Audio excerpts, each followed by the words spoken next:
gente começou a reparar que todas as vezes que o meu irmão entrava pro quarto com a namorada dele, o meu pai começava a encher o saco. Já começava, ó, vocês fiquem em silêncio, todo mundo calado, eu não quero ninguém fazendo barulho, né, pra ligar a televisão, nem nada do tipo. E aí a gente achou que o meu pai achou que eles estavam estudando dentro do quarto, né? E aí a gente começou, pai, eles não estão estudando. Ela vem pra cá fim de semana e é raro quando eles estão estudando, né?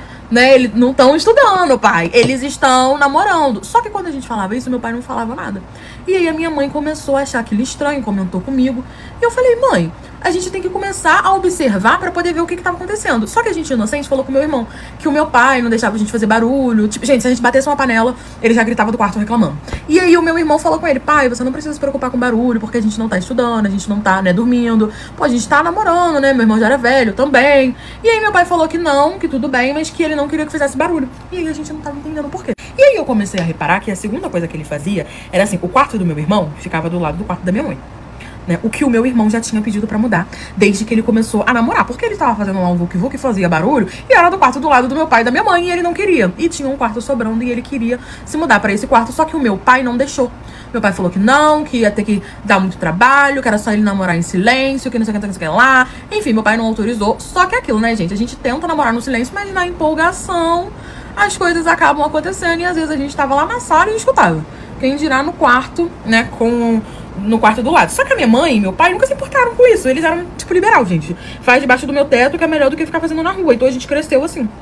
E aí, a gente começou a reparar que o meu pai, todas as vezes que eles iam pro quarto, o meu pai ia também.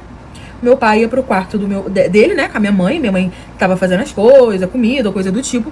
Ele se trancava no quarto e não deixava a minha mãe entrar, falava que ele ia fazer uns negócios da empresa, que ele ia trabalhar, ou falava que ia dormir, ou simplesmente entrava pro quarto e se trancava, coisas do tipo, sabe? Ou era o quarto, ou era o escritório dele, porque o quarto do meu irmão ficava entre o quarto do meu pai, o quarto do meu irmão e o escritório do meu pai. E aí a gente começou a desconfiar que ou ele ia pro escritório, ou ele ia pro quarto, e era toda vez que o meu irmão ia pro quarto com a namorada dele. Até que um belo dia eu falei, mãe, você vai fazer o seguinte, o quarto da senhora tem uma chave reserva, então pega a chave reserva, e quando o papai entrar, a gente abre a porta. E a minha mãe topou, de tão estranho que as coisas estavam ficando. Chegou um fim de semana, meu irmão levou a namorada, foi pro quarto pra poder namorar, meu pai primeiramente foi pro escritório. Aí passou um dia, ele foi pro quarto. E aí quando ele foi pro quarto, eu falei, mãe, a chance é agora. Chance é agora. A minha mãe pegou a chave do quarto.